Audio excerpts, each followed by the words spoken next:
Masabi. Well, happy na makakabalik ulit sa Gilas after how many years? 3 years? 3 years. Well, hindi naging maganda yung last na ano ko nung sa SEA Games last 2022. So, it's like bounce back siguro. Well, hindi pa naman sure na Final 12 pero kaya nga ng laging sinasabi ko, basta nandun sa pool, may pag-asa na makapasok sa Final 12. So, trabahuin ko yung laro ko para mag-fit sa sistema.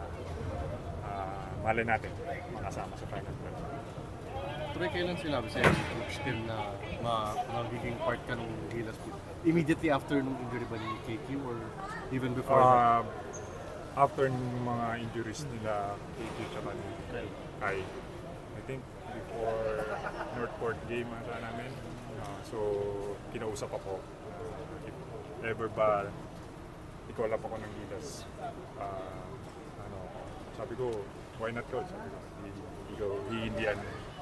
So, sinabi niya na hindi guaranteed yung Final 12. Sasama ako sa training camp. Tapos doon malalaman every single makapasa. Yung Doha to, no? Yung Doha. So yung bang, syempre, ang ninaran naman ni Coach Tim talaga usually ano rin yung sa Ginebra. No? So anong masabi mo na may, at least meron ka ng... At least may, alam ko na konti yung sistema na itatakbo. Siyempre may mga iba siguro ng konti, pero at least yung sistema, yung mga plays medyo may pagkakatulad. Matagal ka rin nawala sa Gilas, meron bang naisip mo ba na mukhang hindi na ako makakabalik? Well, yun nga yung ano ko nung una kasi ang ganda na ng tinatakbo nila . Pero dahil dun sa mga injuries, siyempre, kailangan nila why not ano ko yung sarili ko kung pinatawag naman ako. Hindi naman ako yung naglagay dun sa sarili ko dun sa spot na yun. Inasa ko kung pwede, Boss Al, Coach Tim. So, mga boss na yung nagsabi, why not? Try. Do you feel like parang we have something to prove dahil nga tagal mo nawala sa Gilas or ano lang naman, wala naman? Yeah, siguro. Siyempre para sa bayan. Yun lagi yung iniisip pag pinapatawag ko sa national team. Huwag kang hihingi para sa bayan. Actually sa Gilas, mga huli nakasama mo sila Junmar, sila Japet. Ngayon sobrang bago na yung team. Anong pinaka nilook forward mo dun sa mga bagong players? Well, sana makasabay pa ako dun sa mga bata. Kasi hindi na rin tayo may mga mas bata na sa akin doon. Nakikita ko na yung sarili ko nung gaya sa mga unang Gilas, like sa Kuya Ranidel, na Kuya Ping. So parang ako na isa sa mga kuya doon. Any young players sa Gilas program na you're looking forward to train with? Well, Carl Tamayo, mga AG Edu, siguro. Troy, ano lang yung feeling mo nung sinabi sa'yo ni Coach Tim na kunin ka niya? Well, nung una, syempre nagulat ako. Kasi feeling ko, hindi na ako dun kasi mga bata . Pero nung sinabi niya na kailangan ka namin, so siguro may nakita siya na meron ako na makakatulong sa team. Siguro sa depensa or sa something na pwede pang add sa lineup.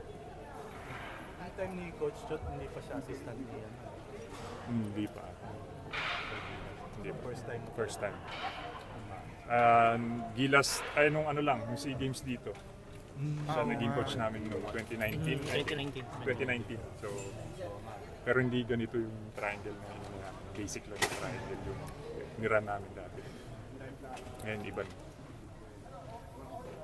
Troy, sa TNT naman, obviously, very close ka pa rin with the family, si Poy, kumusta naman yung facing them for the first time in a Ginebra uniform this time? Yung una, siyempre excited din ako.